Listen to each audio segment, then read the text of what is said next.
యువత చైతన్యంతోనే సమాజంలో మార్పు వస్తుందని తెలుగుదేశం పార్టీ రాష్ట్ర అధికార ప్రతినిధి పీఠాపురం మాజీ ఎమ్మెల్యే వర్మ తెలియజేశారు.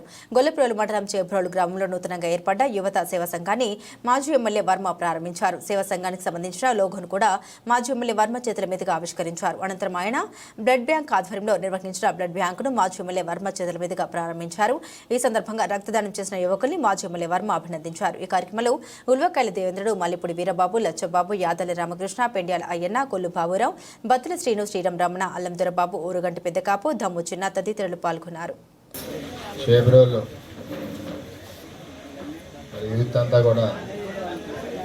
యువత సేవా సంఘం సందర్భంగా పిలిచినందుకు వారందరికీ ధన్యవాదాలు తెలియజేస్తూ మరి ఇది చక్కటి కార్యక్రమం.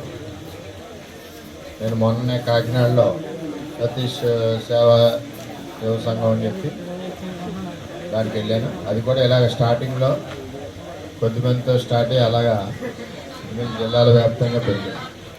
అంటే మనం ఈవేళ చేస్తున్నామని కాకుండా ఇది కంటిన్యూటీగా చేయడం. ఎవరన్నా రక్తదానం అంటే ఇంచుమించు ప్రాణత్యాగం అండి. ఎవరికన్నా రక్తం దొరకని టైంలో కొన్ని గ్రూప్స్ అసలు దొరకవు, వేరు గ్రూప్స్ ఉంటాయి.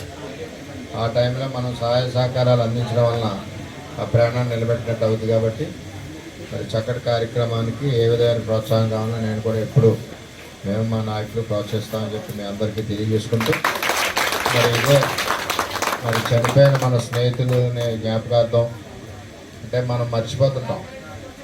ప్రతి సంవత్సరం ఒక కార్యక్రమం ఇలా పెట్టుకున్నప్పుడు వారి యొక్క ఇదివరకు వారితో మనం గడిపిన క్షణాలు ఇవన్నీ కూడా నెమరు వేసుకోవడానికి అవకాశం ఉంటుంది. అదేవిధంగా వారి ఆత్మకి శాంతి చేకూర్చే అవకాశం కూడా ఉంటుంది. కాబట్టి వారి యొక్క జ్ఞాపకార్థం ఇవాళ చేయడం చాలా మంచి కార్యక్రమం. ఈ కార్యక్రమాన్ని ఎలాగే కంటిన్యూ చేయాలని చెప్పి చేబ్రోలు యువత సేవా సంఘాన్ని కోరుకుంటున్నాం. అందరికీ నమస్కారం.